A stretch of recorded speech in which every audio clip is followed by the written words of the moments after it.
सलाम, नमस्ते, सत श्री अकाल। मैं हूं रजा और आप देख रहे हैं रजाग्राफी की इंटरनेशनल प्राइम टाइम रिपोर्ट, जिसके अंदर हम पूरी दुनिया की बड़ी बड़ी खबरें निकाल कर आपके सामने आसान और सिंपल भाषा में सबूत के साथ रखते हैं। आपको बता दें कि पाकिस्तान का ख्वाब पूरा हो गया है।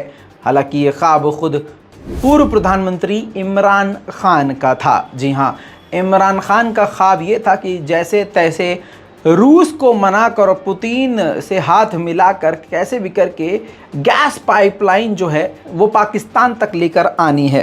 आपको बताऊं कि ज़बरदस्त अभियान ये पाकिस्तान के पूर्व प्रधानमंत्री इमरान खान की तरफ से चल रहा था और पिछले 20 सालों में पहले ये प्रधानमंत्री इमरान खान थे जिन्होंने रूस का दौरा किया पाकिस्तान की तरफ से। समझिए, पाकिस्तान में इससे पहले 20 सालों तक कोई भी रूस के दौरे पर नहीं गया था। उन्होंने पुतिन के साथ इस बारे में, गैस के बारे में सारी डील्स की बातें कर ली थी। पुतिन राज़ी भी थे। इसके बाद इमरान खान ने वापस आकर बिना नाम लिए कई बातें बोली थी और ये भी कहा था कि पाकिस्तान को बाहरी तौर से, बाहर रहते हुए अमेरिका ने गुलाम बनाया हुआ है और हमारे रूस के दौरे से कई बड़े मुल्कों को काफ़ी तकलीफ़ हुई है। भारत की तरफ और अमेरिका की तरफ ये निशाना था। बहरहाल इसी के कुछ दिन बाद अप्रैल में प्रधानमंत्री इमरान खान की कुर्सी ही चली गई। बहरहाल अब मामला ये है कि SCO की मीटिंग में कई देश गए और इसमें पाकिस्तान के नए प्रधानमंत्री, नए अमेरिकी प्रधानमंत्री, जी हाँ, शहबाज शरीफ पहुंचे, जिन्होंने व्लादिमीर पुतिन से मुलाकात करी और दोनों ने एक दूसरे से काफ़ी लंबी बात करी, कई सारे मुद्दों पर बात करी, लेकिन जो मेन मुद्दा था वो गैस पाइपलाइन को लेकर था। शहबाज शरीफ और पुतिन के बीच में जब इस मुद्दे पर बात हुई तो पुतिन पूरी तरह से राज़ी नज़र आए और पुतिन ने कहा कि जो डिज़ाइन है, आर्किटेक्ट है, वो पूरी तरह से तैयार है, जो ब्लूप्रिंट है पाइपलाइन का वो पूरी तरह से तैयार है, सारा स्ट्रक्चर तैयार है, पाकिस्तान तक गैस पाइपलाइन लाने में कोई दिक्कत नहीं आएगी। यानी पुतिन ने रजामंदी दिखा दी है, जिसमें पाकिस्तान की एक बड़ी जीत होती हुई नज़र आ रही है। आपको बता दूं कि इससे पाकिस्तान को काफ़ी भारी मात्रा में गैस पाइप के ज़रिए मिल सकती है। बता दूं, अज़रबैजान तक पहले ही गैस पाइपलाइन से गैस पहुंचा रहा है रूस। ऐसे में वहां से ज़रा सा आगे बढ़ना रूस के लिए मुश्किल नहीं है। आपको बता दूं कि अगर पाइपलाइन, गैस पाइपलाइन पाकिस्तान तक आ जाती है तो पाकिस्तान के आवाम समेत पाकिस्तान की सरकार को भारी फ़ायदा हो सकता है।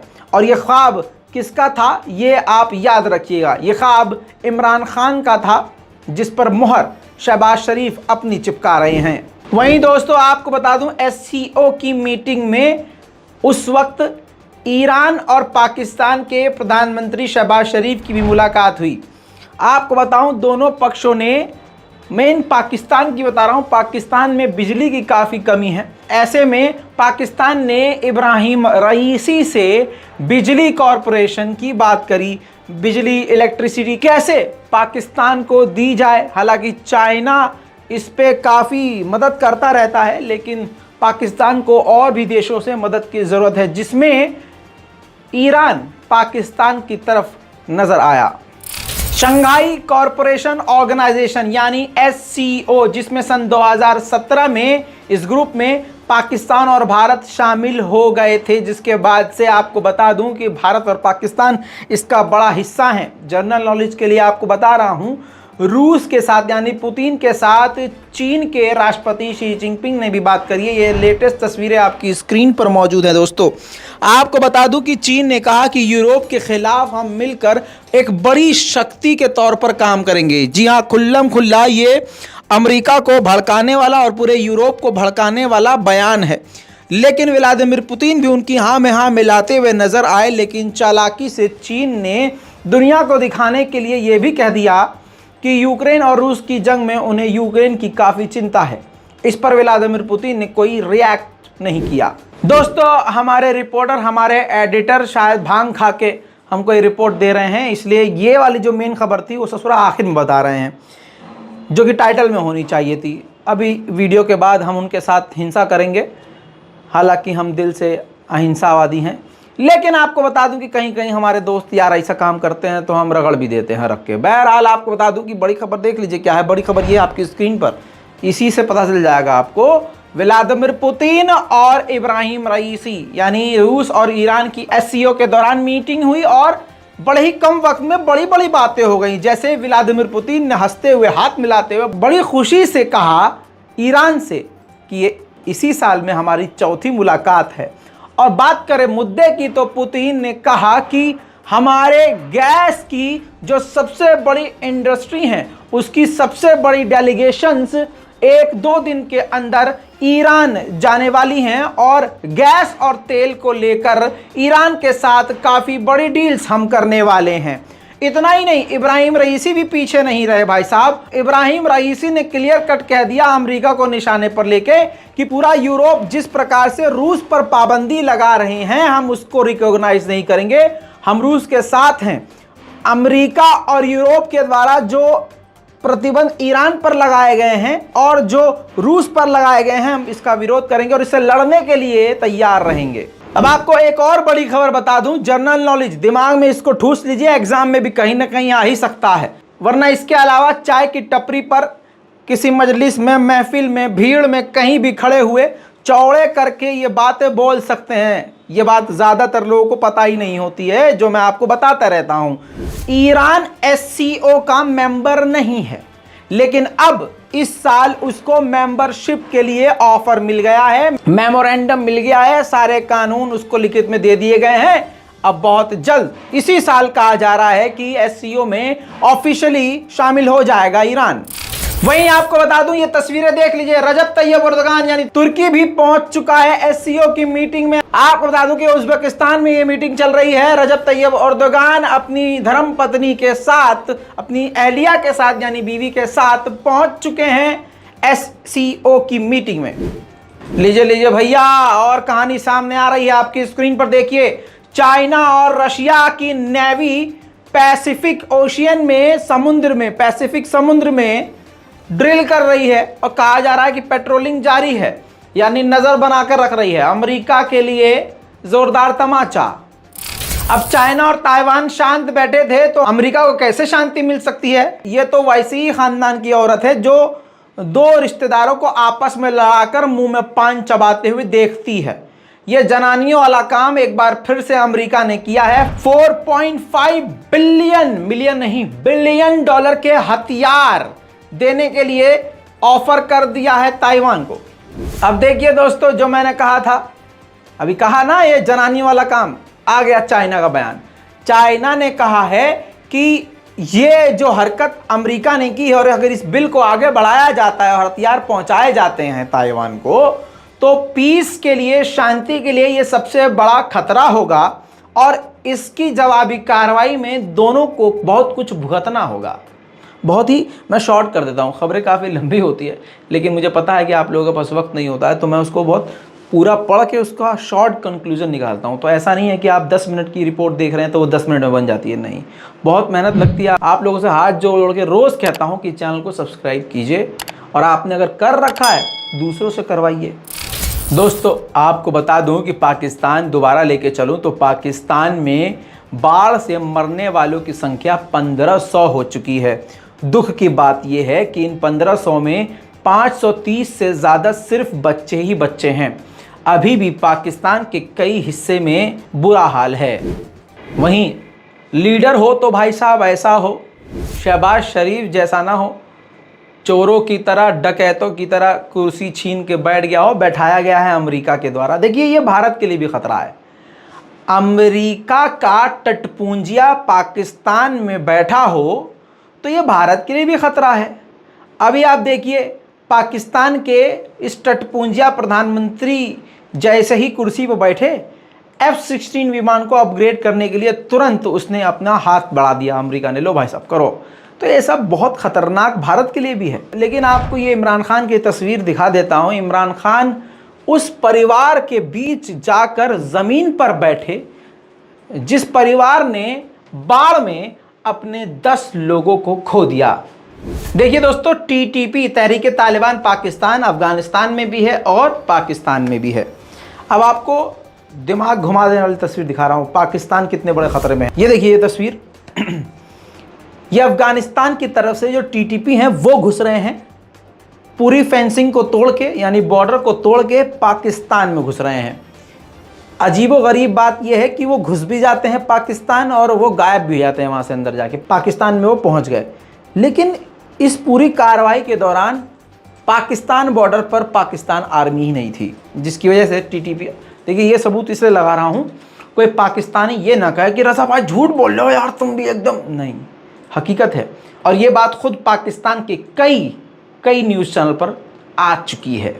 वहीं दोस्तों आपको बता दूं, नेपाल चीन पर भरोसा कर रहा था। अरे एक बार चुड़ैल पे भरोसा कर लो, रिश्ते तोड़ने वाली अपनी फुप्पो पे भरोसा कर लो, लेकिन चीन पे भरोसा ना करो। चाइना पर नेपाल ने पैसा देखकर उस पर भरोसा किया, वहीं पर चाइना ने चाइना टाउन नेपाल में बना डाला। नेपाल के राजधानी काठमांडू में नेपाल की पुलिस ने कई जगह दफ्तरों पर, ऑफिस पर रेड डाली, तो पता ये चला कि हजारों की तादाद में चीनी लोग वहां पर कॉल सेंटर चला रहे थे। अभी आपको समझाऊंगा कि वो कॉल सेंटर करते क्या थे। वो कॉल सेंटर में हजारों चाइना के लोग काम कर रहे थे, और जिसमें 200 से ज़्यादा डेस्कटॉप कंप्यूटर और 150 से ज़्यादा लैपटॉप बरामद करे हैं और 8 लाख कुछ रुपये जब्त किए गए हैं।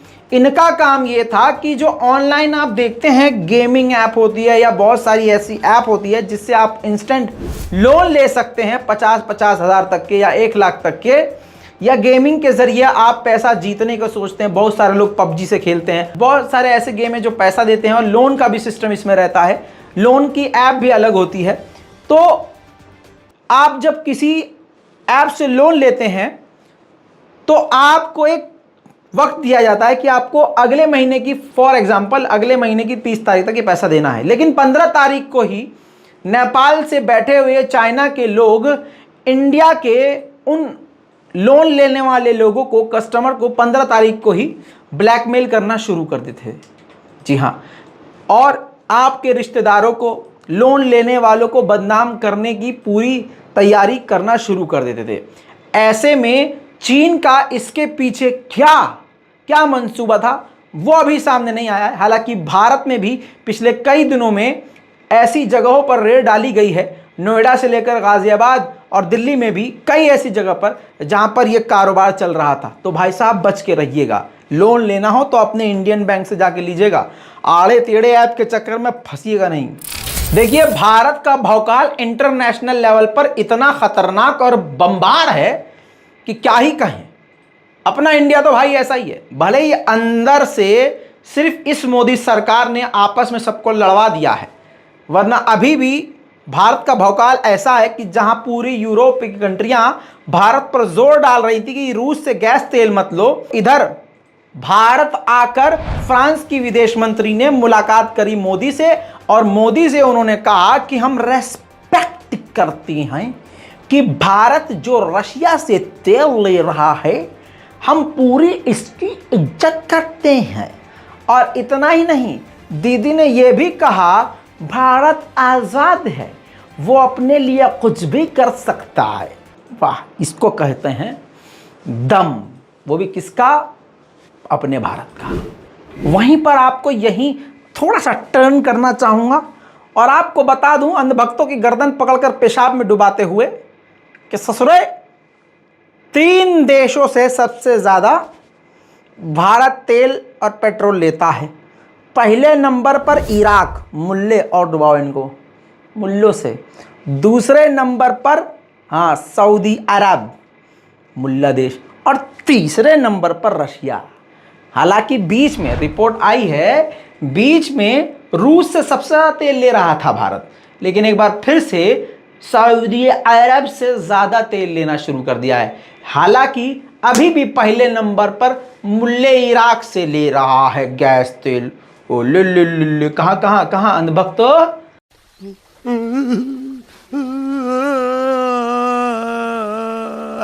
वहीं आपको बता दूं कि फ्रांस में आग बड़ी खतरनाक लग चुकी है। आपकी स्क्रीन पर ये तस्वीरें देख लीजिए। जानकारी के मुताबिक 3700 हेक्टेयर जमीन जो है जलकर राख हो चुकी है।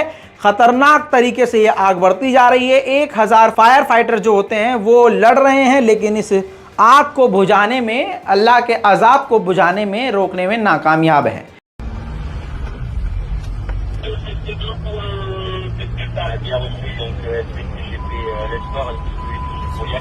Donc si vous changez les temps très calme, vous êtes autonome et vous notez ce que vous voyez.